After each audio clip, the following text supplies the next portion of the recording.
Salut à tous, bienvenue dans cette nouvelle vidéo qui va être une vidéo tutoriel. Dans cette vidéo là on va parler du long step qui est à la fois un passage et une technique qui permet d'ouvrir le jeu de son adversaire. Du coup c'est une technique qui est très intéressante, que je pense que tout le monde devrait savoir faire. On va parler du long step basique et on va parler aussi du long step à partir d'un lasso, parce que c'est une des façons de passer le lasso sans avoir à le défaire. Donc on va commencer maintenant avec le long step basique. Donc à quel moment je vais pouvoir utiliser mon long step? Ça va être une technique qui va être très efficace à partir de la garde de l'arrière inversée ou alors d'une demi-garde qui va être ouverte, dans laquelle où par exemple mon adversaire commence en de l'arriva, j'ai cassé son grip, j'enlève le crochet de l'arriva et j'arrive en position headquarter, mon adversaire a une de l'arriva inversée. Ou alors j'étais en demi-garde, avec les deux genoux au sol, mon adversaire avait les jambes fermées, du coup la demi-garde fermée, il décide de l'ouvrir pour faire une transition, j'arrive à sortir le genou, j'arrive en position headquarter, mon adversaire n'a pas le crochet de l'arriva inversée, et je suis dans la position du headquarter. Donc à partir de cette position là, on avait vu la dernière fois qu'on pouvait attaquer des knee cuts si jamais j'avais l'esgrima du côté opposé à la jambe que je contrôle. Sauf que dans certains cas, ça va être très difficile de gagner cet esgrima là. Pourquoi? Mon adversaire va peut-être utiliser un knee shield.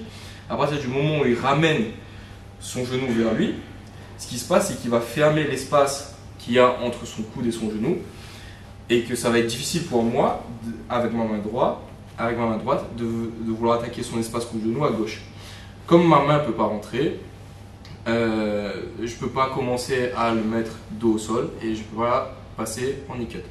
Ce que je vais faire, c'est que je vais profiter de sa réaction, qui est de venir ramener sa jambe vers lui, pour vouloir faire un grip sur son pantalon, et ma main gauche va vouloir faire un grip ici au niveau de son col. Avec ces deux saisies-là, je peux connecter mon long step. Comment je vais faire mon long step? Je vais venir avec ma tête contrôler son épaule opposée pour venir essayer de mettre mon adversaire le plus possible dos au sol. Je vais venir avec mon front contrôler son épaule et je vais poser mon coude au sol. Une fois que je suis dans cette position-là, je vais devoir tourner mes hanches vers le plafond pour pouvoir sortir la jambe qui est à l'intérieur de sa garde encore. Donc, je recommence, saisie pantalon, saisie au lapel, front sur l'épaule, coude au sol, et là je vais tourner mes hanches vers le plafond pour pouvoir retirer la jambe qui était à l'intérieur de sa garde. Une fois que c'est fait, je vais vouloir pousser sa jambe, toujours garder le contrôle au niveau de ses pecs ou de son épaule avec ma tête, et je vais vouloir orienter mes hanches vers le tatami pour arriver dans la position du tripé. Une fois que c'est fait, je peux mettre la pression sur mon adversaire et arriver au niveau du contrôle latéral des 100 kg. Donc encore une fois,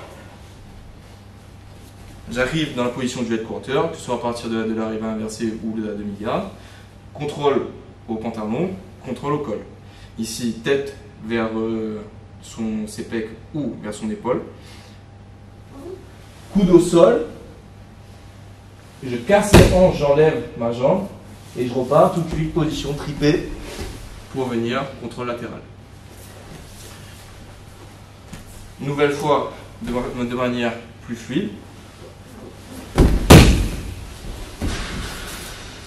Deuxième option, le long step à partir du lasso.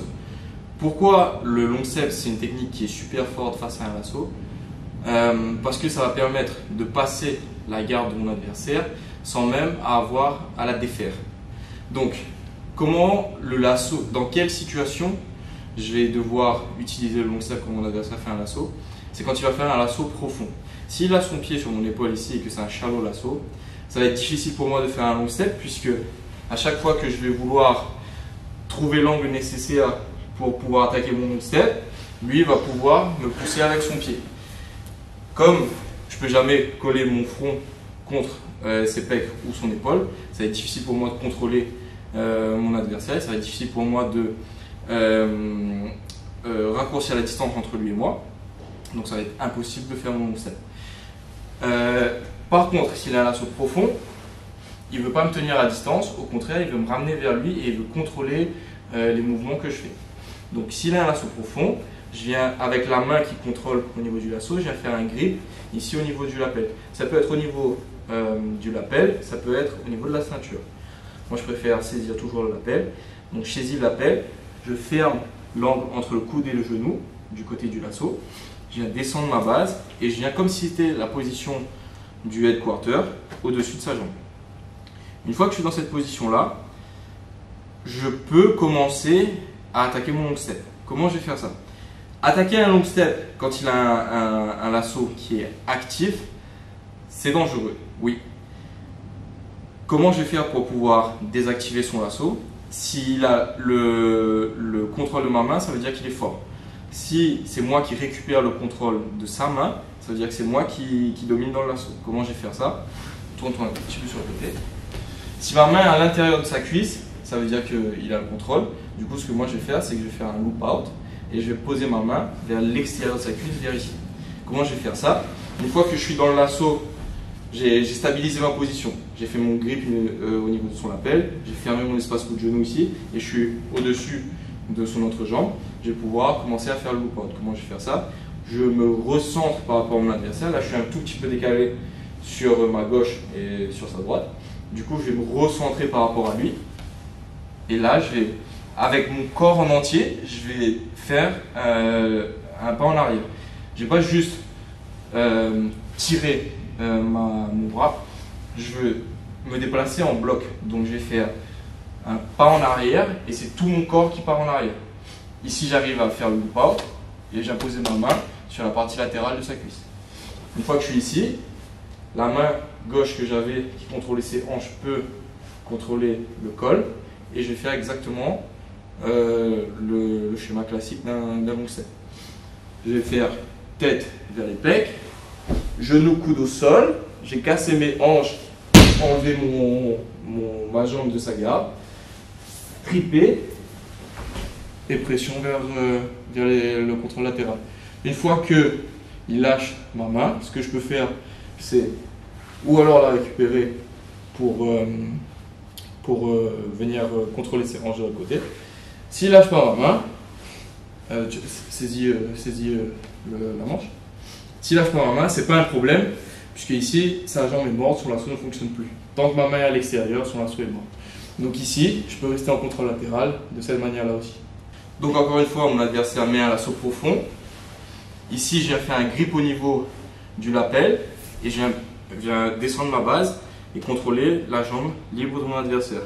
Une fois que je suis dans cette position-là, je suis dans une position plus ou moins stable où je peux combattre le grip de mon adversaire ici et rester plus ou moins en sécurité. Ce que je vais faire maintenant, c'est que je vais devoir affaiblir son lasso. Pour ça, je vais me recentrer par rapport à lui, faire un pas en arrière et me déplacer en bloc, loop out, je reviens au-dessus de sa jambe, j'enclenche mon step. Si mon adversaire lâche ma main, je peux venir contrôle latéral direct, sinon je peux laisser le contrôle qu'il a au niveau de ma manche, ça ne me dérangera pas. Une dernière fois, de façon plus fluide,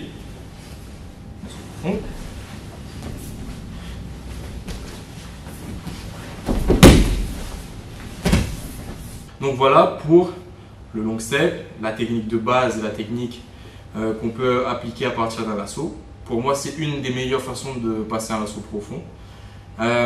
Pourquoi cette technique-là? C'est une technique qui est efficace et je trouve dangereuse pour celui qui fait la garde, parce que ça peut être une technique de passage. Si jamais mon long step fonctionne dès la première tentative, ça veut dire que je suis passé. Si mon long step ne fonctionne pas, ça défait la garde de mon adversaire et ça oblige mon adversaire à défendre. Ça veut dire que j'étais placé dans sa garde, dans ses jambes, et tout d'un coup, je me retrouve sur sa latérale. Ce qui va faire, à partir de ce moment-là, c'est qu'il va commencer à pousser. Ça va nous laisser d'autres opportunités, ça va créer d'autres opportunités pour nous, pouvoir connecter d'autres techniques par-dessus et essayer de passer sa garde. Sauf que ça, c'est le point positif, c'est que c'est une technique de passage, mais c'est aussi une technique qui sert à ouvrir le jeu lorsqu'il est un peu trop bloqué. La deuxième chose, qui est plutôt un point négatif, c'est que c'est une technique qui est complexe à assimiler, puisque c'est une technique qui demande de l'agilité, mais en même temps qui demande de la force, de la pression. Parce que le moment où je passe sa garde avec mes jambes, c'est un moment plutôt de souplesse, d'agilité. Mais dès que j'ai tapé mes hanches au sol et que je dois faire le trippé, ça veut dire que je dois remettre de la pression sur mon adversaire et du coup le switch il doit être assez rapide. C'est une technique qui est difficile aussi parce que ça demande un certain timing. Savoir analyser quand est-ce que mon adversaire est en train de défendre le knee cut par exemple et de créer l'opportunité pour moi connecter un long step. Est-ce que j'ai bien la bonne saisie à la bonne hauteur? Est-ce que lui il n'est pas en train de pousser dans mon épaule pour m'empêcher de m'approcher de sa poitrine? C'est un ensemble de paramètres qu'il faut, dès que tous les paramètres sont alignés, il faut déclencher le long step parce que si on perd la petite fenêtre de timing qu'on a pour le faire, ça peut donner un long step qui ne fonctionne pas. Donc voilà les deux aspects négatifs, c'est que c'est une technique qui demande beaucoup de timing et qui demande d'activer un switch assez rapidement entre force et agilité. Et pour ça, il n'y a pas de secret, il faut driller la technique. Pour travailler ces deux aspects, timing, switch entre pression, souplesse, travailler le fait que le long step ça peut s'utiliser comme passage et comme technique d'ouverture, je vais vous proposer deux drills. Un drill à partir de la position du headquarter et un drill à partir de la position du lasso. Donc, quand on est dans la position du headquarter, j'ai dit que le long step se fera si mon adversaire ramène sa jambe vers lui. Si mon adversaire tend la jambe et nous laisse l'espace pour entrer son esgrima, si je peux rentrer mon esgrima ici, ça veut dire qu'il est en train de faire de la force plutôt vers l'arrière, que ça va être difficile pour moi d'aller venir chercher le pantalon et d'avoir un bon contrôle. Si son genou est devant moi, c'est plus facile d'avoir un meilleur contrôle. Si sa jambe est derrière, c'est plus difficile, du coup je vais plutôt opter pour une esgrima. Donc, supposons que je suis dans la position du headquarter et mon objectif c'est de faire un premier knee cut. Mon adversaire va défendre, il ne va pas me laisser entrer mon esgrima. Je vais tout de suite connecter ici contrôle au pantalon et je vais commencer à faire mon knee cut. Mon adversaire défend le long step, il me repousse au niveau de l'épaule.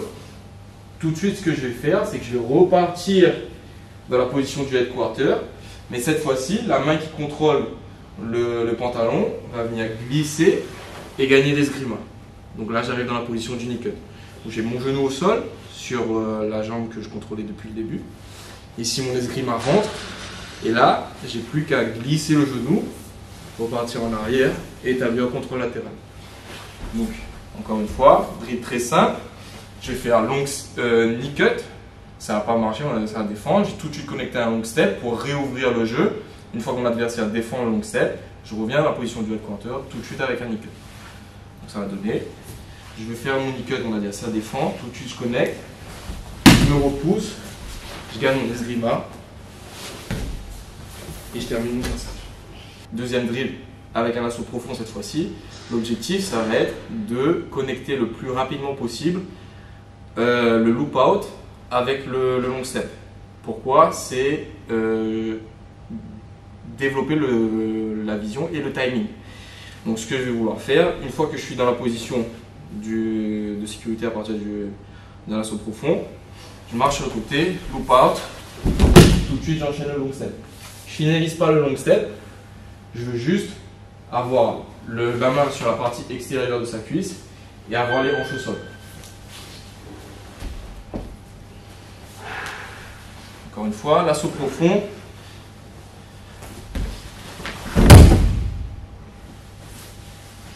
Dernière fois.